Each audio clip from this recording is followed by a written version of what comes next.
Yo, what is up, boys? Welcome back to yet another Fortnite video here on the channel. In today's video, guys, we are talking about Fortnite because currently Fortnite is offline. If you don't know, servers are currently down for Chapter 6 Season 4, the brand new update version 37.31. And here's how you can actually get back into the game, as well as everything that you guys need to know. Before we do dive in this guide though, make sure to like the video and subscribe to the channel with all notifications on. It really does help the channel. It lets us know that you want more content like this. We'd greatly appreciate it. And if at any point throughout this guide you do have any questions, ask them down in the comment section below. I'm going to be doing my best to reply to every single comment down there so I can help you out further. But Fortnite version 37.31 has officially begun, and Epic does expect this downtime to last about 4 hours, meaning say the servers went down at 1 p.m. Eastern Time, would be back up around 5 p.m. Eastern Time, give or take. That being said, since the servers are going down at 4 a.m. Eastern Time, they should be back up around 8 a.m.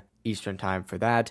Don't worry, you're not actually banned from Fortnite. All you have to do is make sure that you update your game, so when these servers do return, you can go ahead and jump right back in. I'm going to wrap this video up here, but before you do leave, make sure to like the video and subscribe to the channel with all notifications on. Feel free to drop your Epic username down in the comments. I'm going to be trying to give some of you guys some in-game stuff as soon as this update does complete, but I'll see you guys real soon.